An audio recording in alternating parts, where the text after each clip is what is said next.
महाभारत की कहानियों में कई योद्धा हैं, कई नायक हैं, लेकिन एक किरदार ऐसा भी है जिसकी कहानी आज भी एक रहस्य बनी हुई है।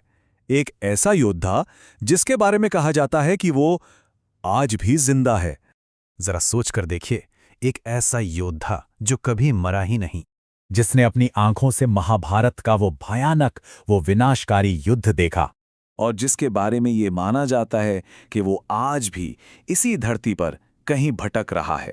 तो सवाल ये उठता है कि क्या ये सिर्फ एक कहानी है या फिर एक जीता जागता श्राप? चलिए इस रहस्य की गहराइयों में उतरते हैं और इस कहानी के सच को समझने की कोशिश करते हैं। हर कहानी की शुरुआत उसके जन्म से होती है, तो चलिए अश्वत्थामा के दिव्य जन्म से ही शुरू करते हैं। देखिए, अश्वत्थामा कोई साधारण योद्धा नहीं था। वो महान गुरु द्रोणाचार्य का बेटा था। उसे खुद भगवान शिव का अंश माना जाता था। और सबसे खास बात, उसके माथे पर जन्म से ही एक दिव्य मणि थी। ये मणि कोई आम मणि नहीं थी, ये तो उसकी असली शक्ति का स्रोत थी।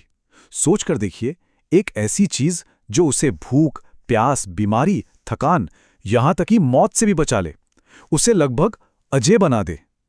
बचपन से ही उसे यह एहसास था कि वो बाकियों से अलग है, और शायद यही एहसास उसके अंदर अहंकार का बीज बो गया। लेकिन फिर कहानी में एक ऐसा मोड़ आया, वो प्रतिशोध की एक रात, जिसने सब कुछ हमेशा के लिए बदल दिया। जब युद्ध में छल से उसके पिता द्रोण की मृत्यु हुई, तो अश्वत्थामा का दुख बदले की आग में बदल गया, और उस रात गुस्से और बदले की भावना में अंधा होकर उसने पांडव शिविर में सो रहे द्रौपदी के 5 निर्दोष बेटों का कत्ल कर दिया। और फिर उसने धर्म और मर्यादा की हर सीमा लांघ दी। उसने चला दिया ब्रह्मास्त्र, एक ऐसा अस्त्र जिसमें पूरी दुनिया को खत्म करने की ताकत थी।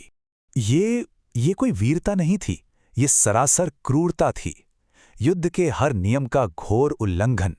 उसी एक रात में एक महान योद्धा एक अपराधी बन गया था। और यहीं पर कहानी का सबसे भयानक मोड़ आता है। अश्वत्थामा ब्रह्मास्त्र चला तो सकता था, लेकिन उसे ये मालूम ही नहीं था कि उसे वापस कैसे लेते हैं। उसकी यही अज्ञानता, यही अधूरा ज्ञान उसकी सबसे बड़ी भूल और उसका सबसे बड़ा अपराध बन गया। अब देखते हैं कि भगवान कृष्ण ने उसे क्या सजा दी। एक ऐसी सजा जो सच में मौत से भी ज्यादा भयानक थी। उसके गुनाह के लिए मौत बहुत आसान सजा होती। एक योद्धा को सम्मान की मौत मिलती है, उसे मोक्ष मिलता है, उसकी कहानी का एक अंत होता है।